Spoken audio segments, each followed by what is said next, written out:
So you've built a service that gets results. When your clients follow your plan, their revenue grows. And when they grow, your business grows, right? Probably not. Even if your work creates massive ROI for your clients, your income will still likely depend on those flat fees or fixed retainers.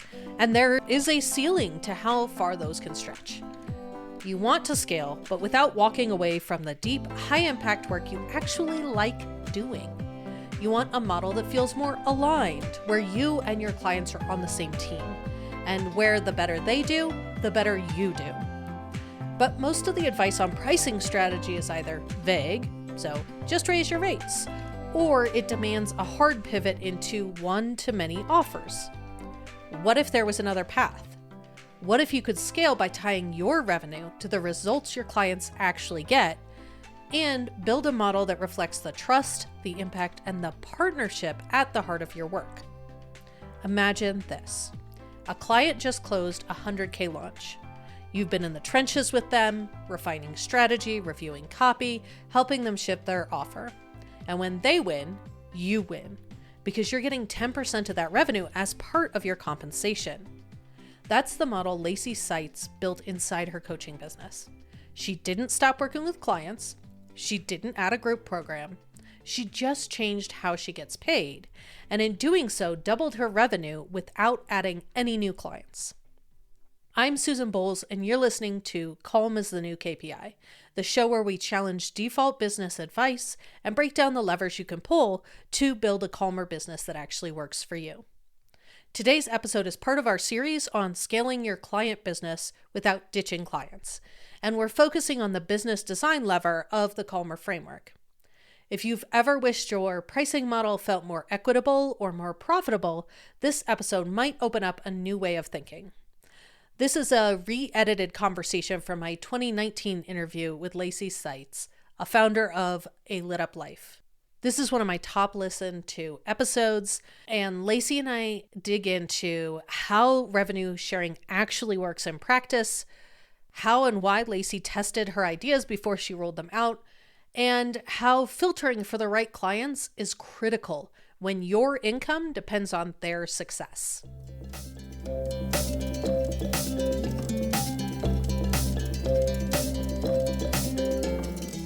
Before Lacey shifted her pricing model, her business looked a lot like yours might. She was working with clients one-on-one, charging flat fees, delivering big results, and getting the same paycheck no matter how big those results were. That's the default.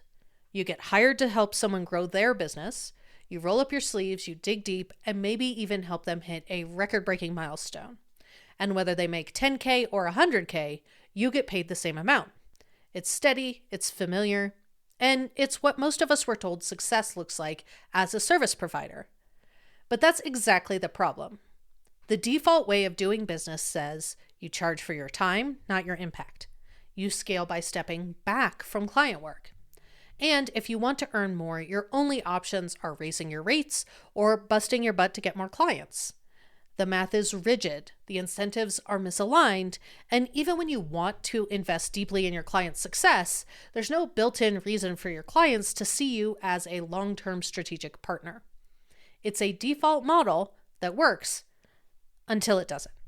For Lacey, the breaking point came when she started hearing the same thing from every new lead. I've been burned before. I want to invest, but I'm nervous. I've paid high-ticket coaches who didn't deliver. And she realized if she wanted to build real trust, if she wanted to attract smart, strategic clients who are ready to do the work, she needed a pricing model that reflected the partnership she was actually offering. So she started experimenting, not with her services, but with how she got paid. And the results were, well, you'll hear for yourself.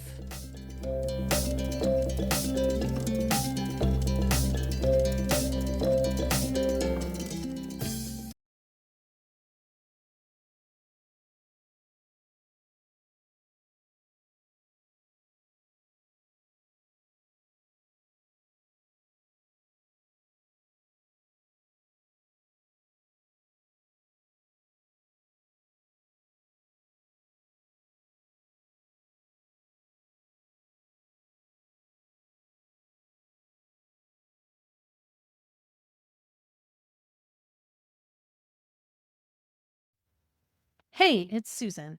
And if you are craving a business that feels calmer, more intentional, and that actually works for you, you've got to check out the Autonomous Creative Conference happening May 13th through the 15th. It's a free virtual event all about building sustainable creative businesses without defaulting to chaos. I'm speaking about how to design for calm instead of growth at all costs and how to make calm your new KPI. Join us and grab your free ticket at beyondmargins.com/autonomous or just click the link in the show notes. All right. Hi, Lacey. Thanks so much for being here with me today. Thank you so much for having me. I'm so excited. So, give me like a quick one sentence, who you are, what you do, kind of to start the conversation off here. Yeah, absolutely. I have my MBA and my master's in mental health counseling, and I basically put those two together to help high achieving women grow and scale their online business.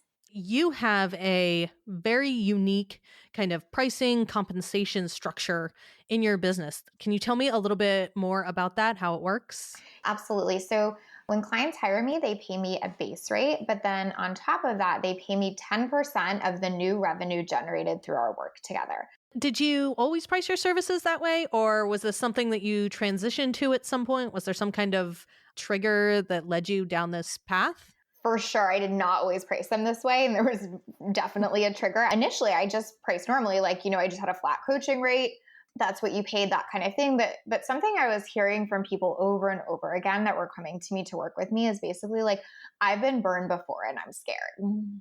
Right. Another thing that I was hearing is like, I really want to do this, but like, it just feels like such a big leap pricing wise. My old background is that I was in the nonprofit world and I worked a lot on like re-engineering service delivery models. So I was like always Mhm. asking the question of like, how can we do this better? How can we reach more people? How can this be more accessible? Things like that, right? And so that really was the question I started to apply here. Like, how can we create accessibility? How can this be done better? How can people stop being so scared of getting, screwed again, basically, or whatever, their Yeah, thought process absolutely. was, right? And that's kind of where this came from. I had been pondering it for quite a long time, and then I like specifically remember one day I was like taking a bubble bath as it would be, not thinking about it at all, and it literally just hit me. Like I was like, oh my god, I'm just going to charge a revenue percentage, and I pretty much ran with it, starting right from that moment. So, how do you track that? Is it, any revenue that comes in after you guys start working together, or It's kind of like you pay me and like hopefully it works out for you, right? right? And I want it to feel like you pay me and I have a vested interest in your success. And like when I win, you win. And I call it partnership. And so basically they only pay me when they're having that win, when they're making that money, when their revenue is growing. And it has just been incredible. So, did you transition existing clients, or you use the new model with new clients? How did you actually implement this? So actually what I did at first was I'm like a big tester. Like I don't love to like dive into anything. Like I want to get data, I want to tweak it, like stuff like that. So what I did in the beginning was I basically ran what I called the partnership process and I had people apply. And so I didn't even charge a base rate then. I was basically like, work with me for 10% of your revenue. And I had so many people apply. Like I think the first time we had maybe 100 to 200 applications. Wow. And I took people through a really long process because I was basically like, well, I want to vet you if and make sure Yeah, you're I mean, there's a lot of risk on your part, yeah, totally. So I did that. And the first time I think I took on two or three clients. And I think both of them ended up paying me more than my flat rate. And I was like, wow, there's something to this. And so I actually ran the partnership process, I think three more times before I took it full scale in my business. So I had a lot of data going in, which was really important. Like I already could see how this was working. And I think that's really important with innovative ideas. Sometimes we're so quick to jump in. And it's like, okay, if you test it for a while. Like I basically tested it for a year before I brought it fully into my business. When I did, I only did it for new clients and I grandfathered in old clients. So I still have clients to this day that have been with me that long. I mean, maybe like one or two, right? But like that aren't paying a percentage, but basically everyone else is. Interesting. So, when you were vetting people to decide whether or not they'd be a good match for this revenue share model, what were you looking for? What characteristics were you filtering for? The most important to me was honestly commitment, because I think that something like a revenue share like that, where you don't have skin in the game up front, like if you're lacking in commitment, that can be a really big deterrent. So Yeah, especially when we're talking revenue and it's dependent on them actually going and selling oh things. my God, 100%. So basically, I took them, like they had to fill out an application, then they had to make a video, then they had to fill out an entire business plan. So that was like a 3-week process. And so by that point, like they had invested a lot in terms of like time, energy, their own like, digging and answering questions and everything like that. And so I was really more like, who is willing to go through this whole process, number one, and stay committed Mm-hmm. to it? And then how committed are they in those applications? Like, it's very obvious when someone wants to put like a 1-word answer for everything. Right. Yes. Right. Versus like someone that like really wants to tell you like how they're going to use this to make it work. And that's a constant question I'm always asking in that process is like, what are you bringing to the table? Like, this is a partnership. So like, tell me why I should pick you. What are you going to do to make this work? And then I kind of just went off my gut, honestly. Interesting. I love the idea of using the process itself as a filter. I do something similar with essentially with one of my lead sort of products or services is I have a fairly extensive questionnaire that's there for the purpose of making sure that they're thinking about their answers, that they're Yeah. getting ready to have the conversation we're going to have, and kind of that using that commitment as part of the process. So I love that concept. Absolutely. I think that like it's surprising how many people aren't committed to things like that. And so it is a really, really helpful filter. Yeah, and absolutely, particularly in something where there's so much risk on your end in terms of, you can coach them, but you can't do the work for them Mm-hmm. ultimately. They have to be able to do the work to generate that revenue that's ultimately the result of your work together. And you're taking on the risk of them not doing the work that they're supposed to do. Totally. I think like one way that I've reframed that is I want to stand behind my own work and I want to put my money where my mouth is, kind of thing. I think that is vastly missing in our space in so many ways. Like I think we've gotten to this point where we're asking people to pay very, very, very, very high rates without really wanting to have any stake in that game or put our money where our mouth is. And like as a coach, you can't do the work, but like we also can't take no responsibility. And so I think it's just this thing I like to play with of like, what is my level of responsibility in this, right? And I guess you could say I valued it at 10%. Yeah, I think that's an interesting perspective because I agree. And I can see where the revenue share model sort of functions as a little bit of a guarantee for them from the client's perspective. It's an easy sales tool of, you don't, this doesn't happen unless you actually see results. So I love that both as a sales tool and as your own personal check to make sure that you are still really invested in your work with your clients. Absolutely. I think that's a beautiful way to say it. Like it is like a check on both sides almost. It's like a check and balance kind of thing, right? Yeah.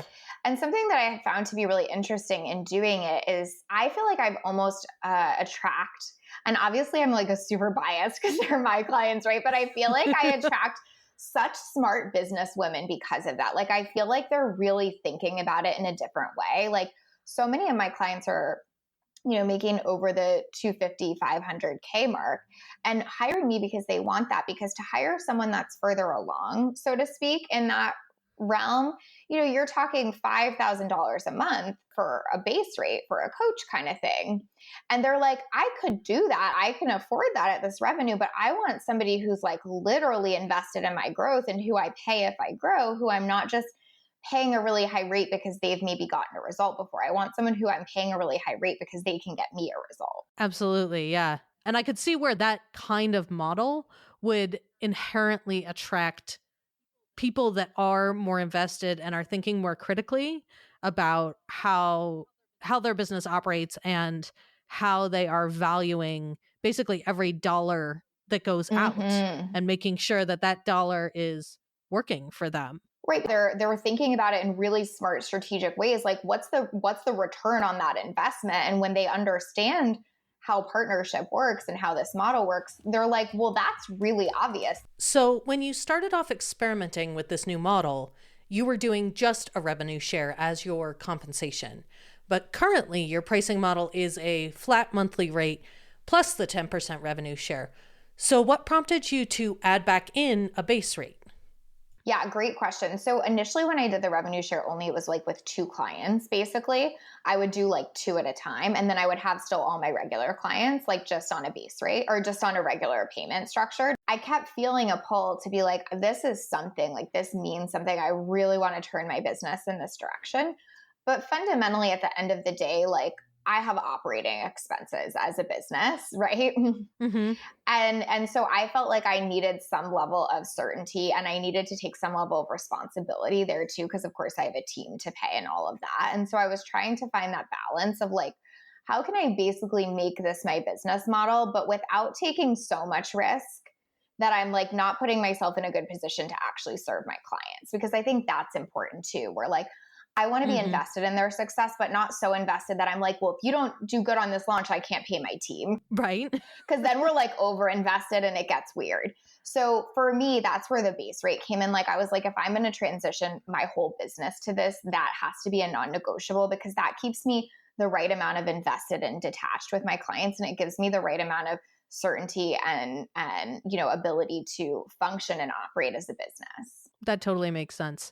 And balancing kind of where your level of risk and investment should ultimately be and making that reflect how you emotionally are also invested in their business. Exactly. And I think another important piece of it is I really do think there's some level of energetic exchange that's really important in having to pay your coach something, right?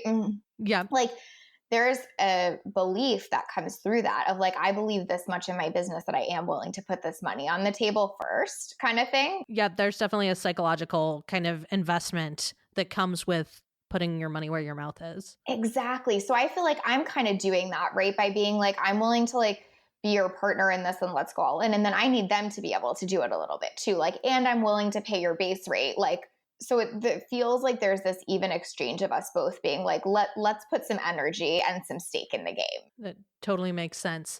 So when you are pitching this non-traditional model to new clients, do you get any kind of resistance because it's very atypical, or do you use it as a filter, or how does that kind of conversation end up working?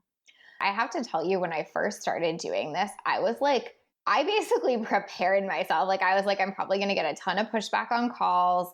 This is probably going to be something most people aren't going to be interested in adopting. I'm okay with that. Like, I like prepped hard. You know what I mean?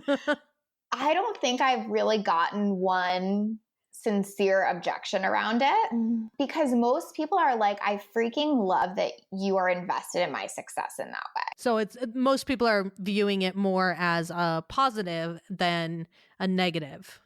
Exactly, exactly. Like the only time I've ever really gotten any level of pushback is sometimes like, so a lot of my clients work with me for a long time. Like I have a 6-month program, but most of my clients stay with me for a year or longer. And Okay. every now and then, like as a client has like really grown in our work together and they're about to resign, they're like, oh my gosh, I realize how much money I'm resigning for at this point, basically, right? Yep. And I'm like always happy to talk through that with them. But ultimately, like the conclusion most of them come to is like, but the reason I'm making this much money is because we've had this partnership. And so it makes sense versus like going to someone else and paying them this much money who hasn't been part of my success or hasn't built this with me, so to speak. That totally makes sense. Yeah, the concept is just really interesting. It's a lot to take in when you're like at that point, you're like, oh, wait, I get how much I'm making and how much I'm resigning for at this point, right? Yeah, but it's not really any different than something like an affiliate program or, there's a lot of ways where we cut a percentage of our income out to other expenses. There's not intellectually necessarily anything different to Yeah. a revenue share to your coach versus a revenue share to a referral or an affiliate. 100%. It's basically like an operating expense at that point. And like what I Mm-hmm. always remind people too is that like the thing that's so safe about it is it's literally based on what you make, just like affiliate sales, right? Like I'm not paying Yeah, out affiliates if they're not making sales. And like it's the same here. So I think that's super valuable. absolutely. So, how do you actually execute this? So, you are like from an actual physical Yeah. exchange of invoices Yep. and payments. How do you make that happen? How does that kind of exchange work? Yeah, great question. So in our contract, we have the right to audit any and all of their books, basically.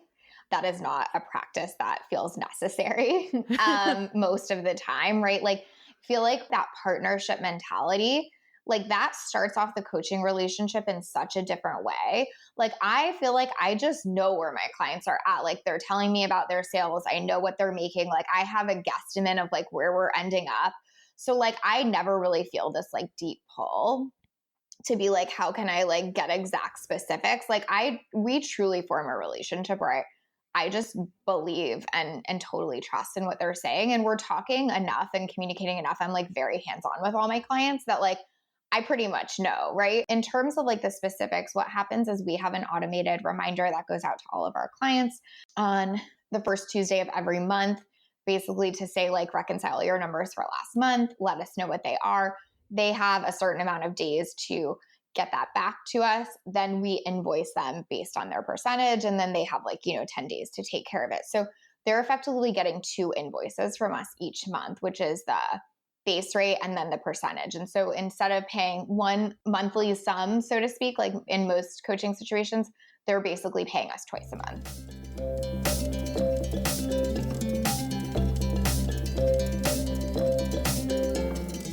Your clients are getting great results from this, which is amazing. But what kind of impact on your business has this had, either with helping you build in some margins or just generally feeling calmer? Oh my gosh, it's changed everything. So I'm someone that loves one-on-one. Like some of my clients don't. Like so I could be on 7 calls in a day and be like, that was the best day ever. And some of my clients are like, if I was on 7 calls in a day, I would like jump off a bridge. Like I cannot with that. Yeah, that sounds exhausting. Right. So it's like just a matter of personal preference. Like this is certainly not like a recommendation I have for everyone, but for me and my personality and like what I love, like it has been an incredible fit. And it's just changed the game because for so long, what I was basically told by like friends and mentors and whatever is that I was like limiting myself and playing small by not scaling, with like the one-to-many model and by not having like big group programs and whatever. And I'll tell you that I tried it. Like I remember like my last group program launch, like it went well. Like I think we had 43 people. It was good. I hated it. Like I loved the people. I just hated it. I hated launching. I hated running a group. I wanted to like literally be in all of their businesses. I would like stay up at night, like searching them on the internet to try to find out more about their business. Like it just was not a good situation, right? Well, I think there's a lot of messages out there about that is the only choice in terms of scaling an online business is that you have to start doing group programs or you have to start doing courses. Mm-hmm. And there's no possible way to work one-on-one with clients without either growing an agency or figuring out an alternative. And I I love that you kind of said screw it to all of that. Said I'll just find a way to do it. Yeah, I mean, I really did feel like that. Like, I was basically just like, I'm so sick of hearing like one-on-one isn't scalable. Like, I'll just figure that out because that's like, I mean, this sounds so cheesy, but I really feel like this measure of like, but this is what I'm meant to be doing in the world kind of thing. And so it's just changed everything in terms of like, I feel like we actually have what I can call scalable one-on-one. So we started at the beginning of last year. And you can imagine I had like a lot of clients that were grandfathered in. Last year, we did nothing different in our business besides changing to that new model. And again, a lot of people were grandfathered in, so it wasn't like a full scale thing. We added 100K in revenue to our business last year just with that. Just from that. Mm-hmm. Wow, that's impressive. Like didn't work more, didn't take on more clients, nothing. Like it was just like with the new clients and their growth, that's what we were able to add. And so for me, like I might not have the business model that goes 0 to $1 million in a year, but just to be able to see like we can add 6 figures every year through this thing. And I think we'll have added 6 figures this year too. It just has changed my ability to be like, I can do it my way.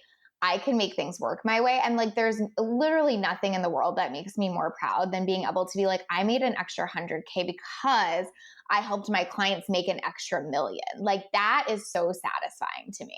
Well, yeah, and it's great. It's a great sales tool. I love actual numbers and saying these are the actual results that I got. Like, here's the real numbers. Here's what happened. Here's the impact. And I think that's really powerful. But I also love the perspective that it was really about doubling down on your commitment to your clients and your commitment to run a business that was the right business for you and how you work and how you want to work. And I think that is underestimated as a I guess a determining factor of what kind of business you should run.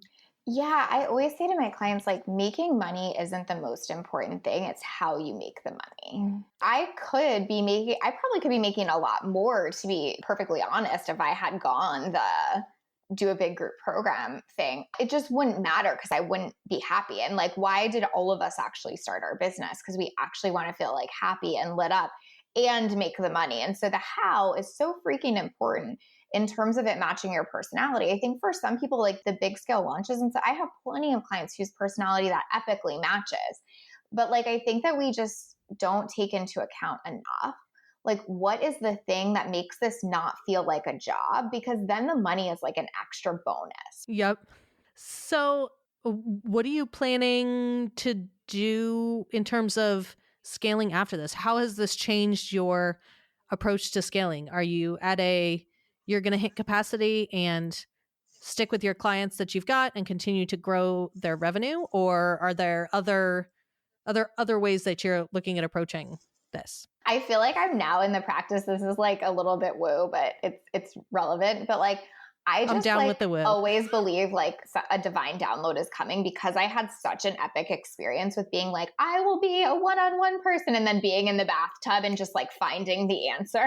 Basically every year in my business, I always tell myself like, it's always this time of year. It's always around now. I'm always like, a divine download is coming. And I don't know what it is yet, but something else will come. Last year, it was that I decided to do my podcast. And basically what I do on my podcast is I just record 6 months of coaching someone. And that was like cool. Totally divine download idea, like, just one of those things. So anyway, like TBD. But in terms of the scalability plan, obviously, like I could just cap it in terms of like, we're growing because our clients' revenue is growing every year, right? And so I think that is a trajectory that like is really unlimited.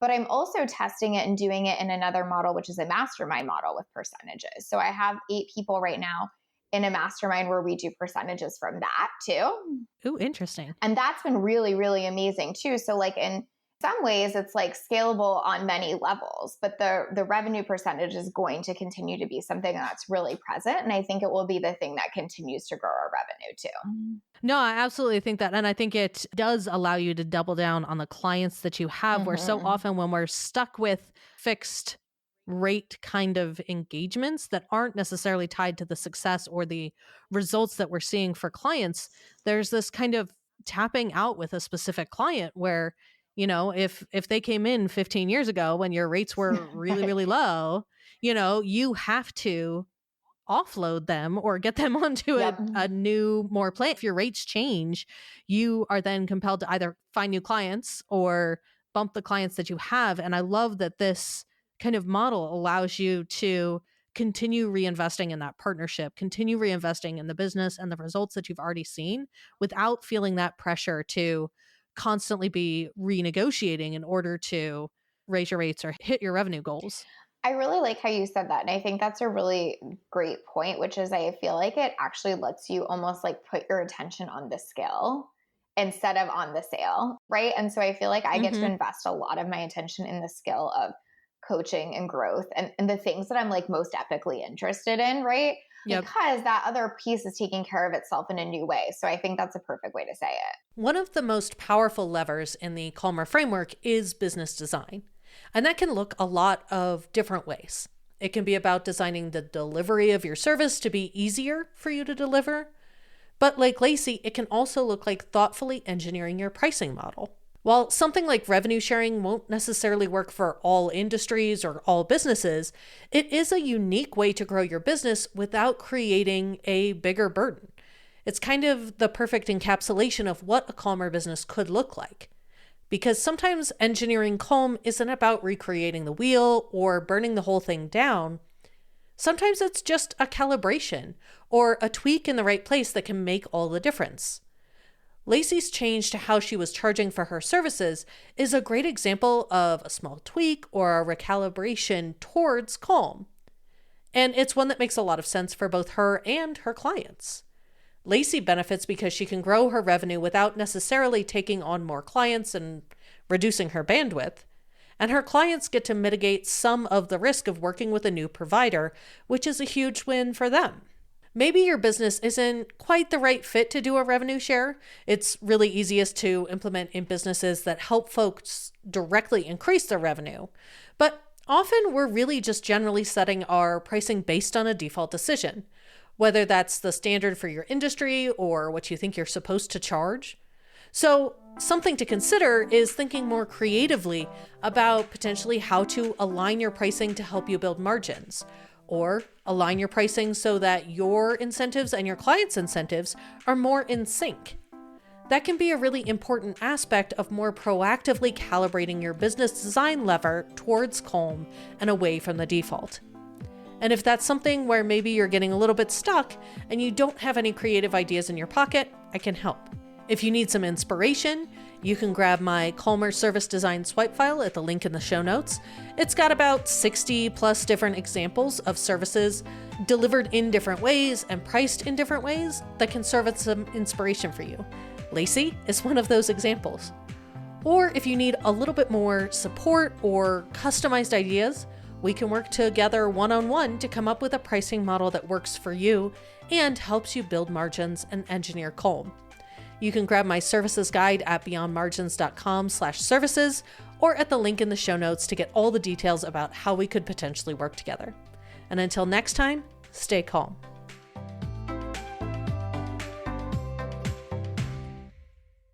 Hey there. Are you looking for new ways to design and deliver your services in a calmer, more sustainable way?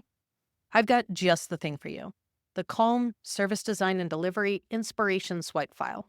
It's a free resource that I've developed that's packed with 60 plus services from over 40 real-world providers just like you. You can browse by service type, delivery method, scale, support level, whatever inspires you to rethink how you work. This swipe file is all about helping you create services that are not only profitable, but also aligned with a calmer business model. Head to beyondmargins.com/swipe or just click the link in the show notes to grab your free copy today.